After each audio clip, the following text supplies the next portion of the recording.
Hello hi नमस्कार आउ गोटे नुआ भिडियो रे आपण मानकु स्वागत। आजिर भिडियो बहुत इंटरेस्टिंग हेबाकु जाउछि तो भिडियो को स्किप न करी शेष पर्यंत देखंतु। एई भिडियोटी पूरा सूर्य उपर आधारित। जदि आपनकु सूर्य एवं 8टी ग्रहर सृष्टि किपरि हला ता विषय रे जानिबार अछि। आउ गोटे भिडियो अछि डिस्क्रिप्शन रे लिंक दिया आइछि, आपण माने देखि परिबे। तो एही सूर्य देखा जाय किपरि? जदि तमे सूर्य को पृथ्वी रु देखुछ बा आमे समस्त सूर्य को पृथ्वी रु ही देखुछे, आमको सूर्य हळदिया देखा जाय। जदि आमे सूर्य को महाकाश रु देखुछे ताहाले भी कोन आमको सूर्य हळदिया देखा जिवो कि? एठारे उत्तर हबो ना, सूर्य आमको धळा देखा जिवो। प्रकृति रे सूर्यर रंग धळा कारण सूर्यर किरण इंद्रधनुर 7 रंगर गोटिए मिश्रण, माने सूर्यर किरण इंद्रधनुर 7टी रंग को बहन करिछि, जो मिश्रणटा धळा देखा जाय। एहा पछर कारण हेउछि स्पेस रे बा महाकाश रे कोनोसी प्रकार रो पार्टिकल्स बा कणिका नथांती, तेणु लाइट रो स्कैटरिंग बा विक्षेपित होई नथाय। लाइट गोटिए दिगरे गति करे, तेणु सूर्य धळा देखा जायथाय।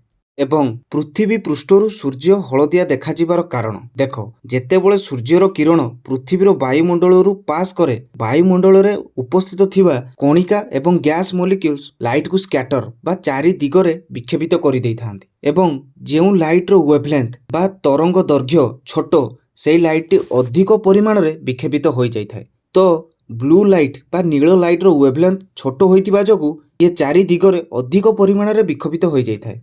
एवं एही कारण जोगु आकाश आमको ब्लू बा नील देखा जायथाय एवं सूर्य पृथ्वी पृष्ठरु हळदिया देखा जाय। कोन आपण मानकु जणा अछि सूर्यर किरण पृथ्वी पृष्ठ रे पहुंचीबा पई 8 मिनिट 20 सेकंड लागिथाय। आपण मानकु तो जणा अछि जे सूर्य को सोर्स ऑफ एनर्जी बा शक्तिर उत्स कोहा जाय एवं सूर्यर ताप एवं आलोक बहुत ही आवश्यक पृथ्वी रे जीवन पई। तो एबे सूर्यर एनर्जी किपरि उत्पन्न हुए ता विषय रे जानिबा। देखो, सूर्यर कोर जोटा कि केंद्र रे न्यूक्लियर फ्यूजन जोगु एनर्जी रो उत्पन्न होइथाय। एही न्यूक्लियर फ्यूजन रे कोन हुए ना, बहुत गुडे हाइड्रोजन न्यूक्लियाई मिसिकी गोटे भारी हीलियम न्यूक्लियस बनाती एवं एथिरु एनर्जी रो उत्पन्न होइथाय। एवं आपण मानकु जानि के आश्चर्य हबो जे गोटिए सेकेंड रे पाखापाखि 600 मिलियन टन्स हाइड्रोजन फ्यूजन बा एकत्रीकरण होई हीलियम रे परिणत होइथांती। एबे आमे सूर्यर कंपोजिशन विषय रे जानिबा जे सूर्य काहाकु नै गठित होइछि। सूर्यर जो टोटाल मास बा संपूर्ण द्रव्यमान एथिरु 72% हाइड्रोजन, 26% हीलियम एवं बळिथिबा 2% मध्यरु ऑक्सीजन, कार्बन, आयरन एवं नियन रे गठित होइछि। एवं आपण माने समस्त जानथि जे सूर्य साइज रे बहुत ही बड़ो, एहार व्यास पाखापाखि 1.39 मिलियन किलोमीटर एवं सूर्यर तापमात्रा तार सरफेस रे पाखापाखि 5500 डिग्री सेल्सियस एवं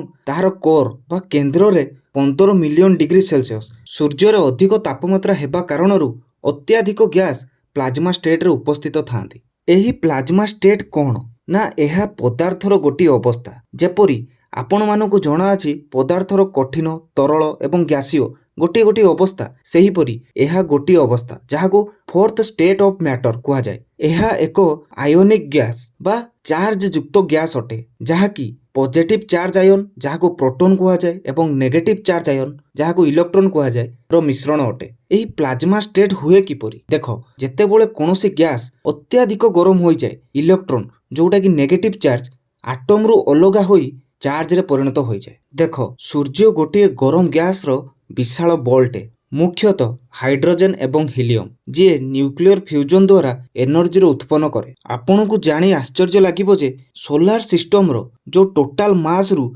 99.86% केवल सूर्य रो अटे। जदि आमे पृथ्वी सहित तुलना करिबा ताहाले 3,33,000 रु अधिक पृथ्वीर मास बा द्रव्यमान सहित सूर्यर मास बा द्रव्यमान हबो। सूर्यर एते अधिक मास जोगु ताहार ग्राविटेशनल फोर्स बा माध्याकर्षण बल भी अधिक, एणु सबु ग्रह गुडी को निज आडे टाणी होई धरी रखिछि।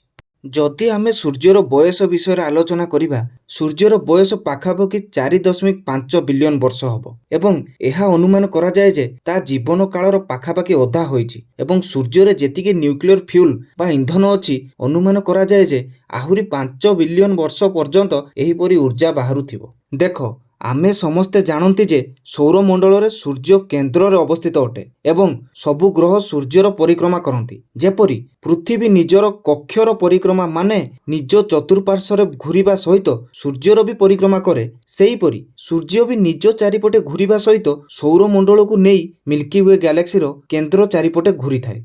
ଏହାକୁ ଟିକେ ବିସ୍ତାର ରୂପରେ ବୁଝିବା। ଦେଖ, ଯେପରି ପୃଥିବୀକୁ ନିଜ କକ୍ଷ ବା ନିଜ ଚାରିପଟେ ସମ୍ପୂର୍ଣ୍ଣ ଘୂରିବାକୁ 24 ଘଣ୍ଟା ଲାଗିଥାଏ, ଯାହା ଫଳରେ ଦିନ ଓ ରାତି ପରିବର୍ତ୍ତନ ହୋଇଥାଏ, ଯାହାକୁ ରୋଟେସନ କୁହାଯାଏ।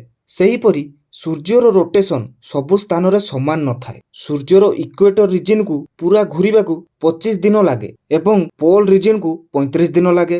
ଏବଂ ଯେପରି ପୃଥିବୀକୁ ସୂର୍ଯ୍ୟର ପରିକ୍ରମା କରିବା ପାଇଁ 365 ଦିନ ଲାଗେ, ଯାହା ଫଳରେ ଋତୁର ପରିବର୍ତ୍ତନ ହୋଇଥାଏ, ଯାହାକୁ ରିଭଲ୍ୟୁସନ କୁହାଯାଏ। ସେହିପରି ସୂର୍ଯ୍ୟକୁ ମିଲ୍କି ୱେ ଗ୍ୟାଲେକ୍ସିର କେନ୍ଦ୍ର ଚାରିପଟେ ପୁରା ଘୂରିବା ପାଇଁ 250 ମିଲିୟନ ଇୟର୍ସ ଲାଗେ ଏବଂ ଏଠି ସୂର୍ଯ୍ୟର ଗତି ପାଖାପାଖି 200 କିଲୋମିଟର ପର ସେକେଣ୍ଡ ଥାଏ। ଆଜିର ଭିଡ଼ିଓ ଏତିକି। ସୂର୍ଯ୍ୟ ବିଷୟରେ ଆହୁରି ଇଣ୍ଟରେଷ୍ଟିଂ କଥା ଅଛି, ଯେଉଁଟାକି ଅନ୍ୟ ଭିଡ଼ିଓରେ କହିବି। ପାର୍ଟ 2। ଯଦି ଏହି ଭିଡ଼ିଓଟି ଆପଣମାନଙ୍କୁ ଭଲ ଲାଗିଥାଏ, ତାହେଲେ ଭିଡ଼ିଓଟିକୁ ଗୋଟିଏ ଲାଇକ୍ କରିଦେବେ ଏବଂ ଚ୍ୟାନେଲଟିକୁ ସବସ୍କ୍ରାଇବ୍ କରିଦେବେ।